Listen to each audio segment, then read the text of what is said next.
Hello champions, welcome back to smart education hub.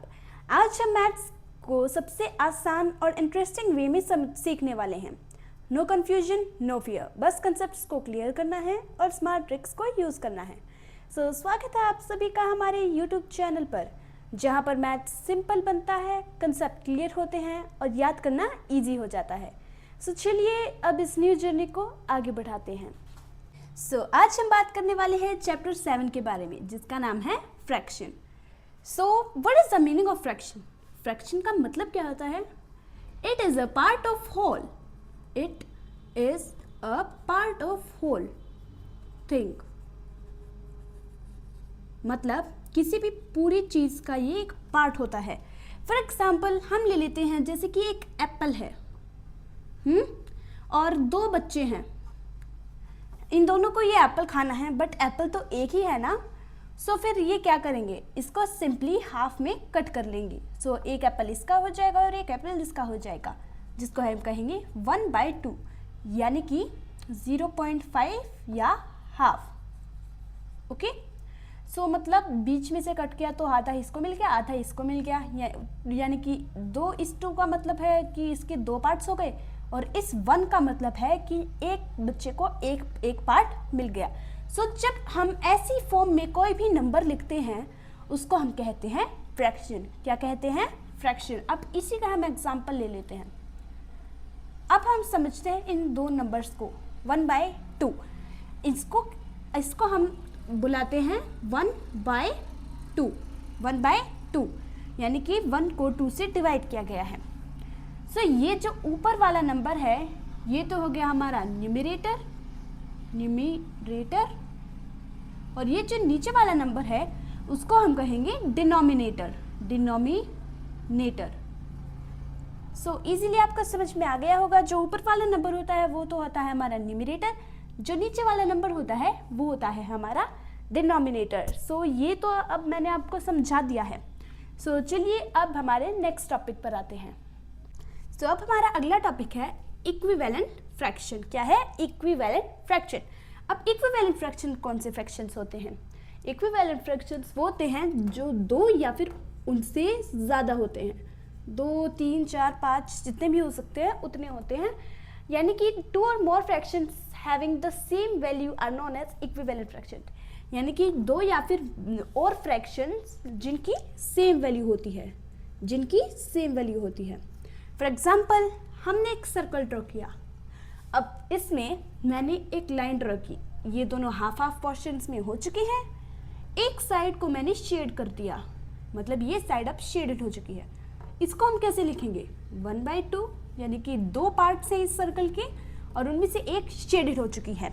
Okay, और दूसरे example लेना चाहे तो इसी सर्कल का ले लेते हैं। इस सर्कल को मैंने 4 पार्ट्स में डिवाइड कर दिया है, जिसमें से मैंने इसके 2 पार्ट्स को शेड कर दिया गया है, जिसको हम कहेंगे 2/4। वाई? क्योंकि इसके 4 पार्ट्स दिखाई दे रहे हैं और उनमें से 2 पार्ट शेडेड हो चुके हैं। इसको हम कैसे लिख सकते हैं? 1/2 is equal to 2/4 is equal to 3/6 and is equal to 4/8। आगे चलता जाएगा। आगे क्या होगा? 5/10। ठीक है, मतलब इसका 2 2 4, 3 3 6, 3 2 6 और 4 2 8। ऐसे ही जब नंबर्स चलते रहते हैं, जिन पे जो डिनोमिनेटर होता है वहाँ पे इस नंबर की 2 की टेबल आती है, तो उसको हम इनके इक्विवेलेंट फ्रैक्शंस कहेंगे। क्या कहेंगे? Equivalent fractions. अब हमारा अगला टॉपिक आता है सिंपलेस्ट फॉर्म या फिर लोएस्ट टर्म। क्या? सिंपलेस्ट फॉर्म और लोएस्ट टर्म। अब हम इसकी कोई डेफिनेशन तो नहीं है ऐसे। मैं इसको बता देती हूँ कि इसमें बस जो कोई भी नंबर होता है उसको सबसे सिंपलेस्ट फॉर्म में जो लिखते हैं उसको हम सिंपलेस्ट फॉर्म कहते हैं। इसका दूसरा नाम क्या है? Lowest term. क्या है? Lowest term. अब हम सीखेंगे एक फ्रैक्शन को सिंपलेस्ट फॉर्म में कैसे कन्वर्ट करते हैं। तो सबसे इजी मेथड जो होता है वो होता है कैंसलिंग करना। किसी भी नंबर को कैंसिल कर दो। अब फॉर एग्जाम्पल 56/70। अब आपको ये देखना है कि ऐसा कौन सा सबसे छोटा नंबर है जो इसके साथ डिवाइड हो रहा हो। तो ये दोनों 2 के साथ डिवाइड हो रहे हैं, राइट। अब मुझे ये कैसे पता चला? अगर आपको भी ये जानना है तो हमारे यूट्यूब चैनल पर जाकर चैप्टर 5 पे जाकर अच्छे से समझिएगा, जिसमें हमने डिविजिबिलिटी रूल्स की बात की है। तो देखिए ये 2 से डिविजिबल है, तो मैंने इन दोनों को कट कर दिया है। तो 56 आता है 28 सा पे, 2 × 28 56, और ये आता है 35 पे। कहाँ पे आता है? 35 पे। अब हम इसको करने वाले हैं 7 के साथ। सो 7 4 सा 28, 7 5 सा 35। सो अब ये दोनों तो किसी भी टेबल में नहीं आ रहे, ना ही 4 आता है ना ही 5 आता है। सो फिर इसकी सिंपलेस्ट फॉर्म निकल आएगी। ये जो नंबर है इसकी सिंपलेस्ट फॉर्म हम कैसे लिखेंगे? 56/70 लिख के इज इक्वल टू का साइन लगा के 4/5। सो ये है सिंपलेस्ट फॉर्म निकालना। अब आते हैं हम अपने अगले टॉपिक पर। सो अब हमारा अगला टॉपिक आता है टाइप्स ऑफ फ्रैक्शन। क्या है? टाइप्स ऑफ फ्रैक्शन, मतलब फ्रैक्शन के अलग अलग टाइप्स। फर्स्ट टाइप है लाइक फ्रैक्शंस। क्या है? Like fractions. अब इस फिर वो होंगे 1/6, 2/6, 8/6 एक्सेट्रा। अब इसमें आपको कॉमन चीज़ क्या लग रही है कि यहाँ पे ये भी 6 है, ये भी 6 है, ये भी 6 है। मतलब लाइक फ्रैक्शंस वो फ्रैक्शंस होते हैं जिनके डिनोमिनेटर्स बिल्कुल सेम होते हैं, बिल्कुल सेम होते हैं। दूसरे हमारे अनलाइक फ्रैक्शंस। क्या है? Unlike fractions. अब मैंने ये जो 2 लाइन्स खींची हैं इसका मतलब यही है कि फ्रैक्शंस यहाँ पर भी लिखा गया है। अगर मैं बताऊं कि अनलाइक फ्रैक्शंस कौन से होते हैं, तो आप सिंपली समझ लीजिए लाइक फ्रैक्शंस के जो बिल्कुल उल्टे होते हैं, यानी कि 1/6, 2/3, 8/7। इनमें आप देख सकते हैं कि ये जो डिनोमिनेटर्स हैं ये बिल्कुल अलग अलग हैं। क्या है? डिफरेंट, एक दूसरे से बिल्कुल अलग अलग हैं। इनको हम कह सकते हैं अनलाइक फ्रैक्शंस। अगले आते हैं हमारे प्रॉपर फ्रैक्शंस। कौन से? Proper fractions. चलिए जानते हैं प्रॉपर फ्रैक्शंस कौन से होते हैं। प्रॉपर फ्रैक्शंस का अगर मैं आपको एग्जांपल दूँ तो वो होंगे 6/7, 2/3, 8/10 एक्सेट्रा। ओके। अब इसमें कॉमन चीज़ क्या है कि ये जो न्यूमरेटर है ये इसके डिनोमिनेटर से छोटे हैं। क्या है? ये डिनोमिनेटर्स इनके न्यूमरेटर से बड़े हैं।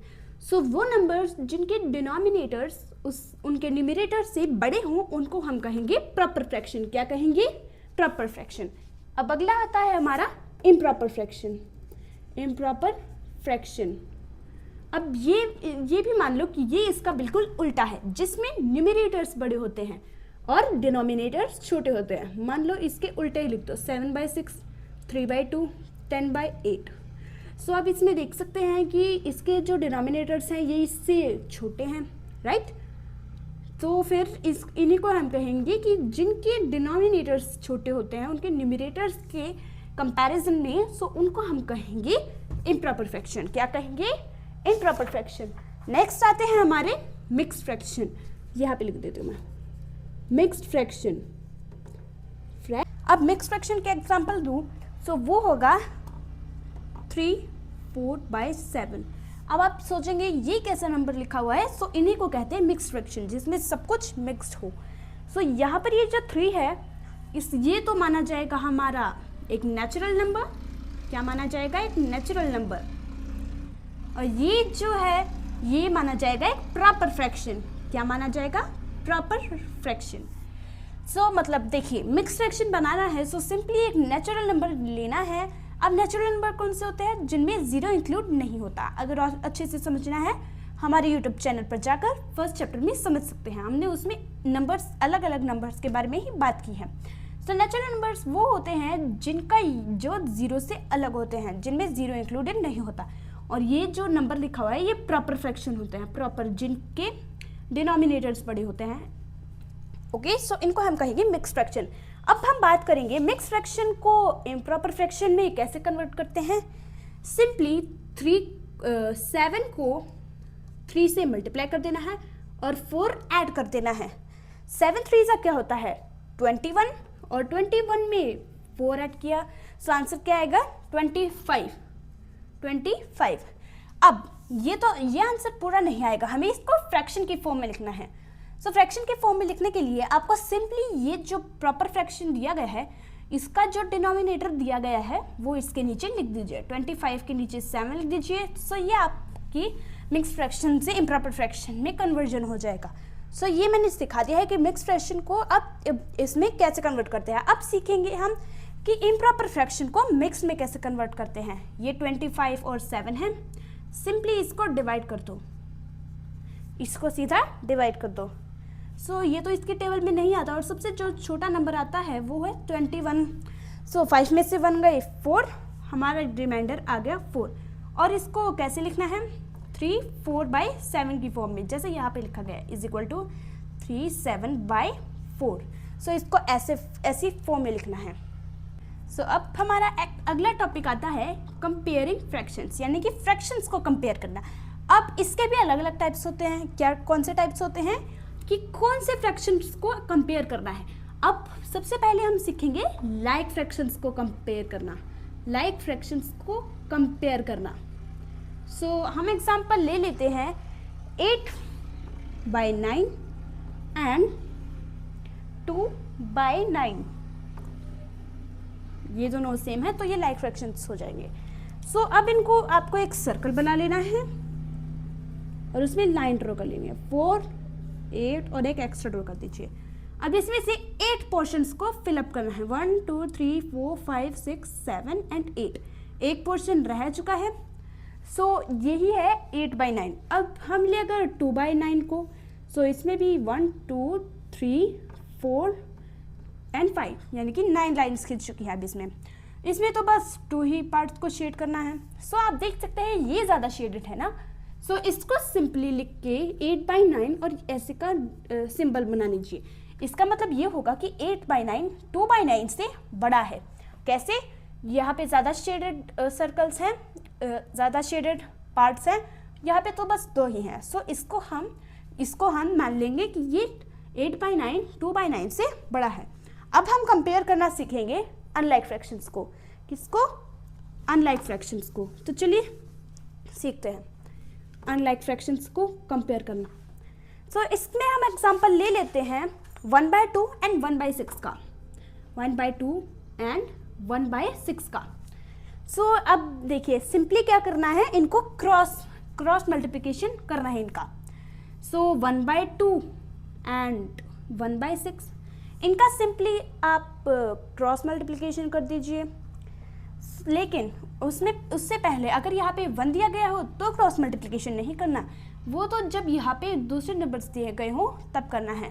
सो इसमें क्या करना है, इसमें बस आपको एक रेक्टेंगल बड़ा सा कर लेना है और दूसरा भी।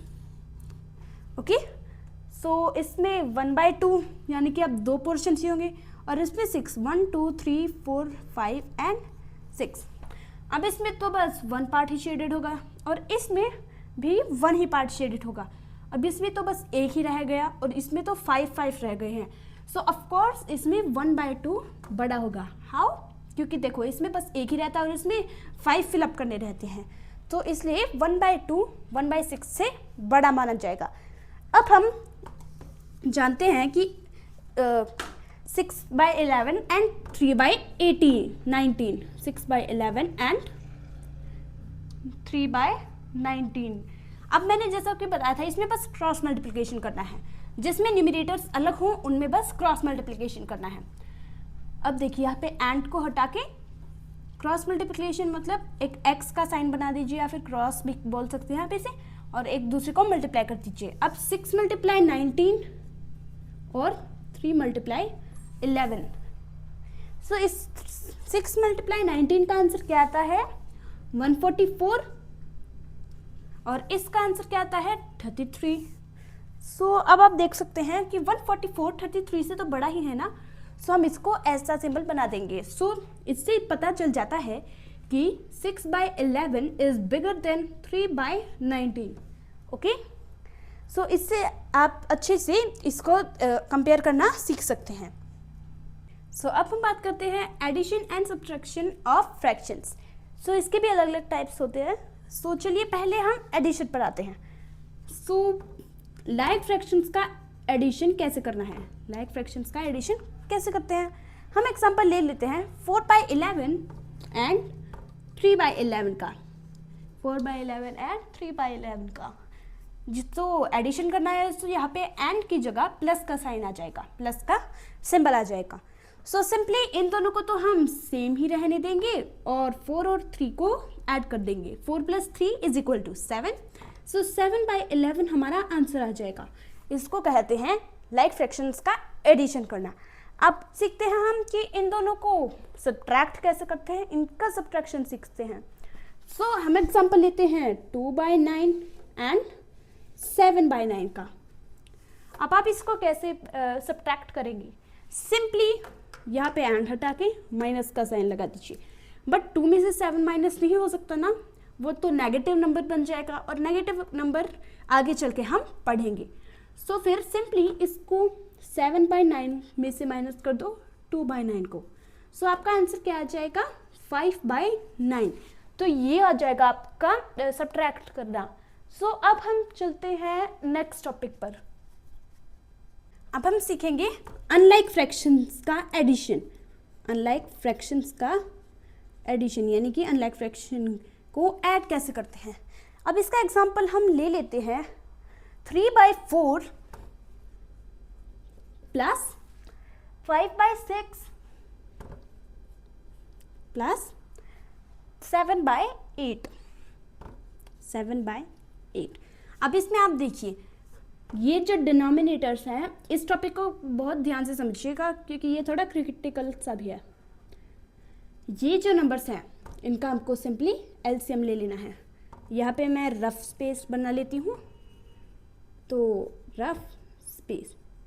अब एलसीएम लेना कैसे है, सो फिर प्राइम टाइम जो कि हमारा 5th चैप्टर है उस पर जाके आप समझ सकते हैं। उसमें मैंने एलसीएम और एचसीएफ दोनों लेने सिखाए हैं।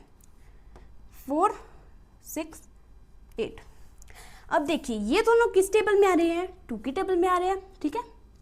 सो 2 2 ज़ा 4, 2 3 ज़ा 6, 2 4 ज़ा 8। ओके, अब यहाँ पे इसको 2 से ही मल्टीप्लाई कर देते हैं। 1 3 2।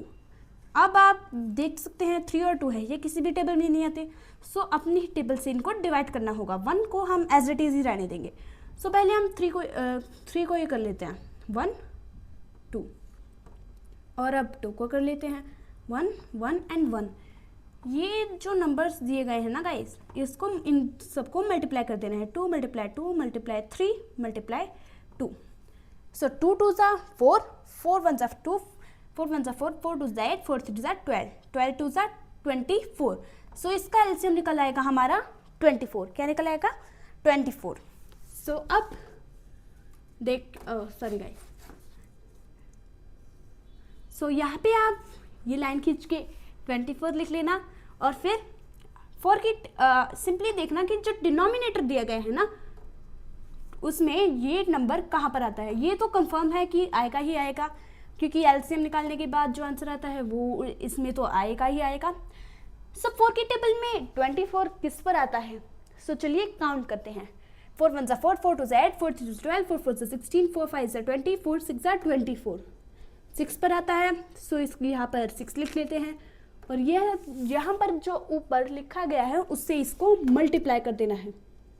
ध्यान से सुनिएगा, इस टेबल में जिस पर भी आता है वो लिखकर न्यूमरेटर्स के साथ मल्टीप्लाई कर देना है। अब बीच में प्लस का साइन है तो प्लस का साइन लगा दीजिए। अब 6 की टेबल पर कहाँ पर आता है 4 सा पर, सो 4 लेकर 5 से मल्टीप्लाई कर दीजिए प्लस अब 8 सा पर कहाँ पर आता है ये 3 सा पर, सो 3 लेकर 7 से मल्टीप्लाई कर दीजिए। अब इससे का आपका आप आंसर के पास बहुत क्लोज आ जाएंगे। 6 × 3 कितना होता है 18, प्लस का साइन ही रहेगा। और फिर 4 × 5 20 होता है, प्लस का साइन ही यहाँ पे रहेगा। 3 × 7 21 होता है, 21 का ही साइन रहेगा।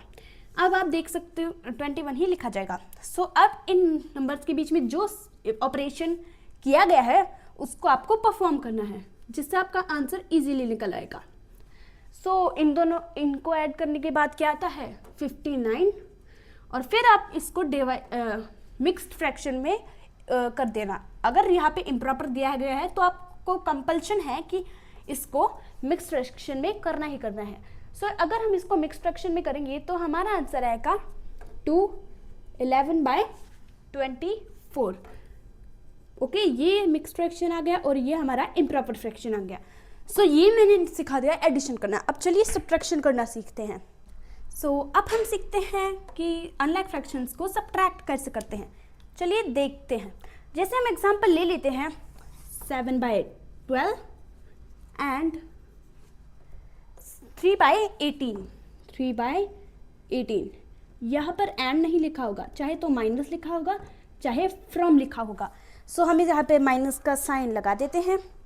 अब देखिए, उसी जैसे मैंने एडिशन सिखाया था वैसे अब आपको इसका सब्ट्रैक्शन करना है। मतलब एलसीएम लेंगे पहले, एलसीएम 12 और 18 का, जो सबसे छोटे नंबर में आ रहा है उसी के साथ आपको डिवाइड करना है। 2 को ले लेते हैं, 2 6 12 एंड 2 9 18। अब 6 और 9 भी आ रहा है, सो हम इसको 2 के साथ ही कर लेते हैं। 2 3 लेकिन 9 नहीं आ रहा तो 9 को एज इट इज लिखेंगे। अब ये 3 की टेबल में आ रहे हैं तो फिर 3 से डिवाइड कर लेते हैं। 3 1 3 एंड 3 3 9। अब फिर से 3 के साथ ही कर लेते हैं, 1 एंड 1। सो 2 × 3 × 3 क्या होगा इसका आंसर? 36। क्या होगा? 36। सो अब ये लेना तो सीख लिया है। अब चलिए नेक्स्ट स्टेप पर चलते हैं। नीचे हम यहाँ पे लाइन खींच के लिख लेंगे, एक सेकेंड, 36 12। सो 12 की टेबल में 36 किस पर आता है? किस पर आता है? 3 पर, और 7 के साथ मल्टीप्लाई कर देना है। सो यहाँ पे 7 के साथ मल्टीप्लाई कर दिया। बीच में ऑपरेशन किस चीज़ का है? माइनस का। माइनस लगा के अब देखिए कि ये इसकी 18 की टेबल में 36 कहाँ पर आता है? सो वो आता है 2 पर, 18 2 36, और 3 के साथ इसको मल्टीप्लाई कर देना है। आप बीच में इन दोनों को मल्टीप्लाई कर दीजिए। 3 7 21 और 2 × 3 = 6। सो इसका आंसर ले लीजिए। सो अब बीच में जो ऑपरेशन हुआ है उसको परफॉर्म कर लीजिए। 21 में से 6 गए तो आंसर आएगा हमारा 15। ओके, 15, ठीक है। अब देखिए, ये आपको ये ध्यान रखना है कि ये इम्प्रॉपर फ्रैक्शन है तो इसको मिक्स फॉर्म में कर देना है, और ये भी देखना है कि ये किस टेबल में आता है ताकि आप कैंसलिंग कर पाओ अगर प्रॉपर फ्रैक्शन ना हो तो।